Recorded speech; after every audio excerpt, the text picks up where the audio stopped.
ही गोष्ट आहे एका साध्या सिंपल मुलाची. त्याचा सगळे खूप फायदा घेतात कारण त्याचा एक मोठा प्रॉब्लेम आहे. संकू, माझं हे प्रोजेक्ट जरा देशील का तू पूर्ण करून? ऍक्च्युली मी आता वेगळ्या कामात होतो. आता तू बेस्ट फ्रेंड साठी इतकंही नाही का करणार तुझ्या? हो करेन ना. थँक्यू. याला बिचारायला नाही म्हणता येत नाही.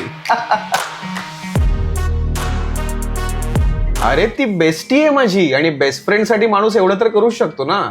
मुलगा असो वा मुलगी, ज्याला नाही म्हणता येत नाही ते सगळेच लटकलेत.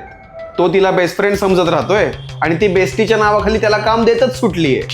फक्त ऑफिसमध्येच नाही तर ज्याला नाही म्हणता येत नाही अशा मुला मुलींचा फायदा घेणारे सगळ्याच इंडस्ट्रीमध्ये बसलेत. व्यवस्थित गोड बोलून आपल्याला ट्रॅप करणं त्यांना उत्तम जमतं. आमच्या फिल्म इंडस्ट्रीमध्ये तर काय बघायलाच नको. संकू, माझा ना रिचार्ज संपलाय, जरा मारतोस का? मी हॉटस्पॉट देतो तुला, तू स्वतःला रिचार्ज करून घे ना. आता तू तुझ्या बेस्टीसाठी 300 रुपये पण नाही का खर्च करणार? हो करतो. थँक्यू. व्यक्ती असो वा गोष्ट, जोपर्यंत तुम्ही तिला तोंडावरती नाही म्हणत नाही तोवर तुम्हाला समाधान नाही मिळणार.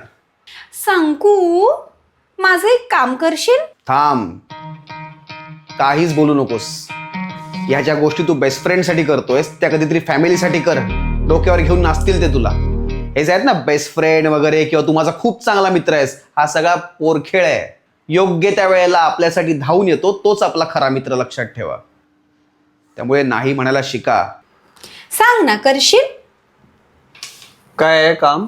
आज ना ऍक्च्युली माझा बॉयफ्रेंड येऊ शकत नाहीये मला ऑफिस नंतर न्यायला. मग मला तू तुझ्या बाईकवर ना ड्रॉप करशील? हीच योग्य वेळ आहे. सुरुवात कर नाही म्हणायला, कळलं?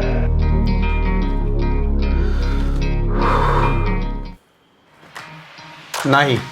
का? नाही. अरे नाही. पण नाही.